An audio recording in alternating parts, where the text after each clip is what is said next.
Yes sir. Doctor பார்க்கணும். Appointment வாங்கியிருக்கீங்களா? Appointment வந்து வாங்கல. உங்க பேர் என்ன? முரளி. ஒரு நிமிஷம் இருங்க சார். சார், முரளின்னு ஒரு பேஷண்ட் உங்களை பார்க்க வந்திருக்காரு. Okay sir. Okay sir. நீங்க உள்ள போலாம் சார். அங்க போனுங்களா? ஆமா. சரிங்க. Okay sir. Yes, come in. Sir வணக்கம். வாங்க, ப்ளீஸ் சிட் டவுன். சொல்லுங்க மிஸ்டர் முரளி, சொல்லுங்க. டாக்டர், எனக்கு கல்யாணமாகி 6 வருஷம் ஆகுது டாக்டர். இன்னும் குழந்தை பிறக்கல. இதுக்கு முன்னாடி வேற எங்கேயாவது ட்ரீட்மெண்ட் எடுத்திருக்கீங்களா? ஐ மீன் டெஸ்ட் ஏதாவது பண்ணிருக்கீங்களா? இல்ல. ஏன்? வந்து வீட்டு சூழ்நிலை நிறைய பிரச்சனைங்க டாக்டர், அதனாலதான். 6 வருஷமாவா? ஓ, ஐ சி. உங்க ஒய்ஃப் வந்திருக்காங்களா? உங்க ஒய்ஃப் வந்திருக்காங்களான்னு கேட்டேன். இல்ல, வரல. ஏன்? அவளுக்கு டெஸ்ட் பண்ணி பார்த்ததுல எந்த பிரச்சனையும் இல்லைன்னு ரிசல்ட் வந்துருச்சு. ஒரு தாயாக முழு தகுதியும் இருக்குன்னு சொல்லிட்டாங்க டாக்டர். குட். இருந்தாலும் நீங்க உங்க மனைவியை கூட்டிட்டு வந்திருக்கணும். கோயில், குளம், சினிமா, பீச்னு உங்க மனைவியை கூட்டு போயிருக்கீங்கல்ல. இது லைஃப் இல்லையா? லைஃப் பார்ட்னர் கூட வராம நீங்க வரவே கூடாது. வந்து அவளுக்கு தான் டெஸ்ட் பண்ணியாச்சேன்னு. இருக்கட்டும், அடுத்த தடவை வரும்போது கண்டிப்பா கூட்டிட்டு வாங்க. சரிங்க doctor. Excuse me. Hello, ward boy உள்ள அனுப்புங்க. பயப்படாதீங்க, சரி பண்ணிடலாம். Nothing to worry, just a small test. இவரை கூட்டிகிட்டு போய் ஓகே டாக்டர், ஸ்பெர்ம் டெஸ்ட் எடுத்துருங்க. ஓகே, வாங்க சார். போய். சரிங்க சார். ஹலோ, பேஷண்ட் அனுப்பியிருக்கேன். ஆமா. Yes, come in. வாங்க முரளி, உட்காருங்க.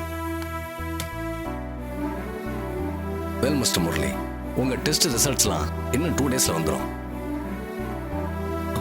டாக்டர், எனக்கு குழந்தை பிறக்குமா? உங்களுக்கு என்ன வயசு? 35. இந்த பொறுப்பு, அக்கறை இதெல்லாம் இன்னும் 5 வருஷத்துக்கு முன்னாடி வந்திருக்கலாம். சரி, போகட்டும். நம்பிக்கையோட இருங்க முரளி, கண்டிப்பா நல்லது நடக்கும். டாக்டர், அது வந்து. மிஸ்டர் முரளி, எல்லா டாக்டருமே நம்பிக்கையோட தான் ட்ரீட்மெண்ட் கொடுப்பாங்க. பலன் நிச்சயமா இருக்குன்ற நம்பிக்கை தான். நீங்க தைரியமா போங்க, நல்லதே நடக்கும். ஓகே? சரிங்க doctor. It's okay. Murali, result வாங்க வரும்போது கண்டிப்பா உங்க மனைவியும் கூட்டுவாங்க. சரிங்க டாக்டர். குட்.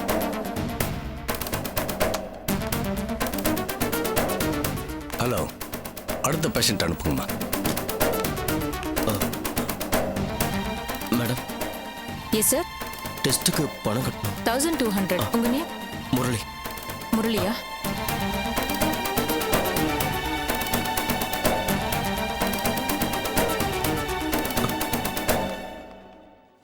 சரிங்க. Thank you sir.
மன்னிச்சிடுங்க.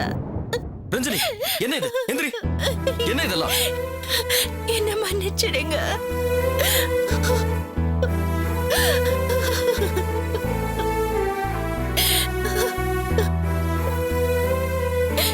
ரஞ்சனி, எதுக்கு அழற? நான் தெரிஞ்சே தப்பு செய்யறவ இல்லைங்க. செஞ்சது தப்புன்னு தோணாம போயிடுச்சு. என்ன மன்னிச்சிடுங்க.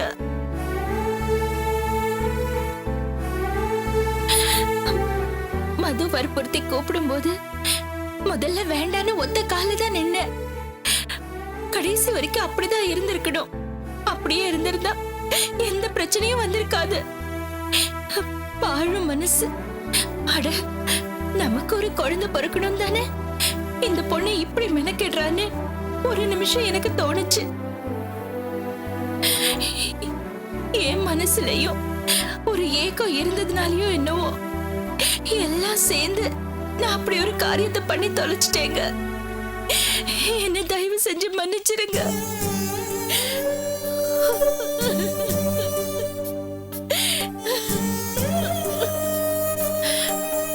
நீங்க நேத்து சொன்னதுல ஒரு நியாயம் இருக்குங்க. நம்ம 2 பேரோட தாம்பத்தியத்துல குறுக்க வர்றதுக்கு அவங்க யாரு? உங்களுக்கு பிடிக்காத ஒரு காரியத்தை செய்ய அவங்க தோன்றாங்கன்னா புரிஞ்சுக்கிட்டு நான் தான் விலகி இருக்கணும். அது செய்யாதது என்னோட தப்பு தாங்க.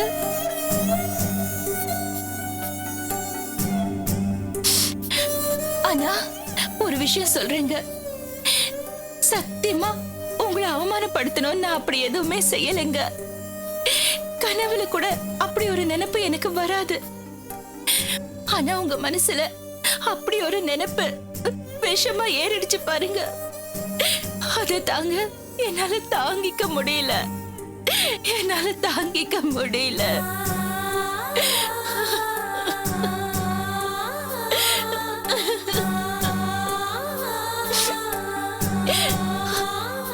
இப்படி ஒரு நினைப்பு உங்களுக்கு வந்ததுக்கு அப்புறம் நான் அப்படி ஒரு பைத்தியக்காரத்தனத்தை திரும்பவும் செய்ய மாட்டேங்க. எனக்கு குழந்தை பிறக்கிறதுக்காக உங்களை நான் விட்டு கொடுக்க மாட்டேங்க. இப்பவும் சொல்றேன், இனிமே நம்ம 2 பேருக்கு நடுவுல உங்க தம்பியோ தங்கையோ வரமாட்டாங்க. நிச்சயமா வரவும் விட மாட்டேன். குழந்தையை பிறக்காம போனாலும் சரி, இதுக்கு மேல நான் இப்படி ஒரு காரியத்தை பண்ண மாட்டேங்க. நான் செய்ய மாட்டேன். 1000 கஷ்டம் இருந்தாலும் இந்த வீட்ல எல்லாரோட மனசுலயும் ஒரு சந்தோஷம் தாங்க ஒட்டிக்கிட்டு இருக்கு. ஒருத்தர் மேல ஒருத்தர் பிரியமா இருக்கும். கோபதாபங்கள் இருந்தாலும் சண்டை சச்சரவு இருந்தாலும் நம்ம வீடுங்கிற ஒரு எண்ணம் எல்லாருக்கும் இருக்கு. என்னோட குழந்தை ஆசை உங்களுக்கே தப்பா படுதுன்னா அது வேண்டாங்க. இதோட முடியட்டும். என்னோட ஆசை இந்த குடும்பத்தோட சந்தோஷத்தை கெடுக்க கூடாது. நீங்க சொன்ன மாதிரி நம்மளோட தாம்பத்தியம் இனிமே இந்த 4 செவத்தை தாண்டி போகாதுங்க.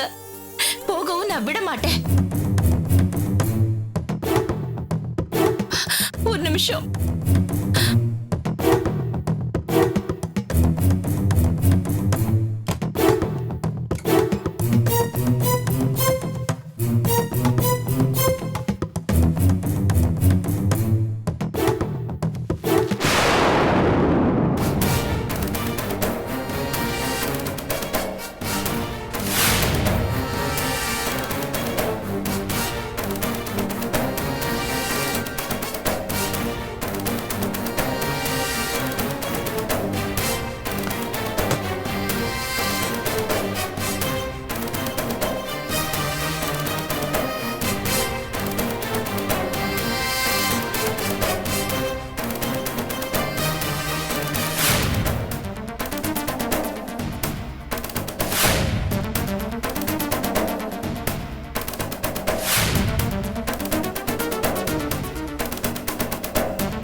Test report. இனிமே இதுக்கு இங்க இடம் கிடையாது. கேவலம் ஒரு மெடிக்கல் ரிப்போர்ட் நம்ம 2 பேருக்கும் நடுவுல சுவரா நிக்கும்னா அது இனிமே எனக்கு வேண்டாங்க.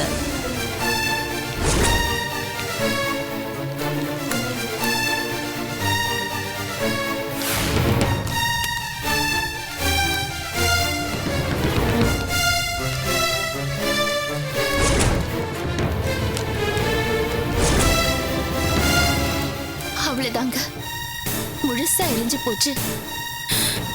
எரியறது பேப்பர் மட்டும் இல்லைங்க, என் மனசுல இத்தனை நாளா நான் வளர்த்துக்கிட்டு இருந்த ஒரு குழந்தை வேணுங்கிற ஆசையும் தாங்க.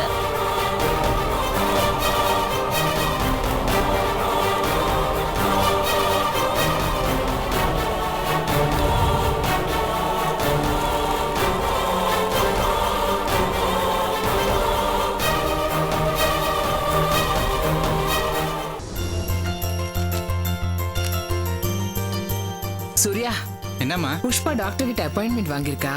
அவளை கொஞ்சம் ஆஸ்பத்திரி கூட்டிட்டு போகணும்டா. என்ன விளையாடுறியா? நான் ஆபீஸ் கிளம்பணுமா? நீ வேற. டே 6 நாள் லீவ் போடுறா. காலையில இருந்து தலை சுத்தலா இருக்கு. இல்லனா நானே போயிருப்பேனே. மா, நேத்தியே சொல்லிருக்கலாம்ல. திடீர்னுலாம் லீவ் போட முடியாதுமா. டேய், மறந்து போயிட்டேன்டா. நேத்து ஈவினிங்கே ஃபோன் பண்ணி அப்பாயின்மெண்ட் வாங்கிட்டேன். டாக்டர் வேற ஃபாரின் போறாங்களாம். திரும்பி வர 10 நாள் ஆகுமாண்டா. ஐயோ, என்ன புஷ்பா, இதெல்லாம் ஒரு பிரச்சனையா? அத்தை, நான் லீவ் போடுறேன். புஷ்பாவை நான் செக்கப்க்கு கூட்டிட்டு போறேன். அண்ணி, நான் வேணா போயிட்டு வரனே. பரவாயில்ல மது, நான் போயிட்டு வரேன். எனக்கு எந்த ப்ராப்ளமும் இல்ல. அப்பா, ப்ராப்ளம் சால்வ். அக்கா, அண்ணி உன்னை கூட்டு போவாங்க. என் பிரச்சனை முடிஞ்சது, நான் வரேன். டேய் சூர்யா, நீ போறதா இருந்தா போ. இல்ல மது போட்டோம். 2 பேருக்கும் முடியலன்னா நானே போறேன். ஓஹோ, உன்னோட வீணா போன சென்டிமெண்ட் செக்கப் கூட்டு போறதும் குறுக்க வந்துருச்சா?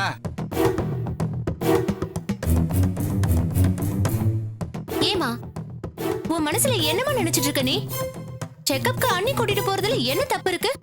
மது, வீடு, நீ உன் வேலையை பாரு. அண்ணி, நீங்க ஸ்கூல் கிளம்புங்க. புஷ்பா எப்படியாவது ஹாஸ்பிட்டல் போட்டோம். இவங்களெல்லாம் இப்படியே விட்டாதான் சரிப்பட்டு வரும். ஏய், என்னடா என்னமோ பெரிய இவராட்டம் பேசிக்கிட்டே போற. புரிஞ்சுக்க இஷ்டம் இல்லைன்னா ஒதுங்கி போயிடணும். அதை விட்டுட்டு எல்லாத்துலயும் நியாயம் பேச வந்துடாத. உன்னை சொல்லி தப்பு இல்லம்மா. வீட்டுக்கு வாழ வந்த மருமகளை யாரு என்ன சொன்னாலும் கவலைப்பட மாட்டாங்க. தான் புருஷன் சப்போர்ட் இருந்தா போதும்னு நினைப்பாங்க. நீ முதல்ல பெத்து போட்டிய புள்ள. அது புள்ள இல்ல, புள்ள பூச்சி. நீ என்ன பேசினாலும் அண்ணா வாயை திறக்க மாட்டேன்ற தைரியத்துல தான் நீ இப்படி கூத்தடிக்கிற. சூர்யா, என்ன பேசுற நீ? அத்தை இப்ப என்ன தப்பா பேசுறாங்க? சும்மா நிறுத்துங்க. நீ எங்க அண்ணன் நினைச்சா எனக்கு வெக்கமா இருக்கு. எங்க அம்மா நீங்க குனிய கூட்டிகிட்டே இருப்பாங்க. கூட்டுறதை எங்க அண்ணன் வேடிக்கை பார்த்துட்டே இருப்பாரு. இப்படி இங்க நடக்கிற எல்லா சம்பவத்தையும் மனசுல வந்து சாம்பல் ஆயிட்டே இருப்பீங்க. இல்ல இந்த மாதிரி ஆளை கல்யாணம் பண்றதுக்கு நீங்க காலம் முழுக்க கன்னியாவே இருந்திருக்கலாம். ஆம்பளை அவரு.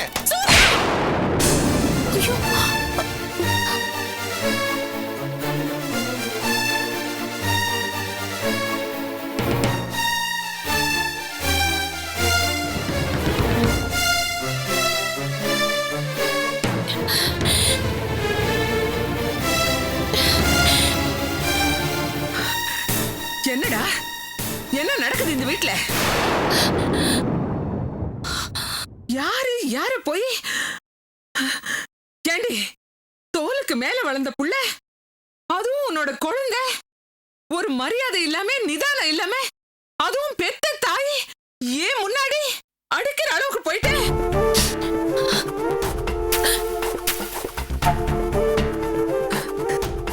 ஏண்டா, உனக்கு வெக்கமா இல்லை? இன்னைக்கு முன்ன அடிச்சவ நாளைக்கு முரளியை பார்த்து கையை நீட்ட மாட்டான்னு என்ன நிச்சயம்?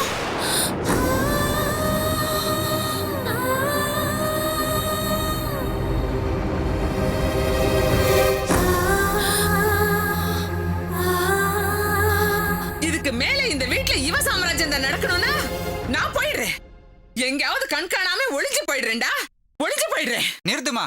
அண்ணி என்ன அடிச்சதுல தப்பே கிடையாது.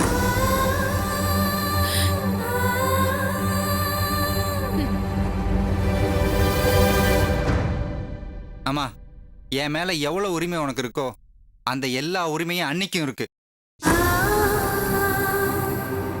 அண்ணி, இப்ப என்ன நீங்க அடிச்சது கூட எனக்கு வருத்தம் இல்ல.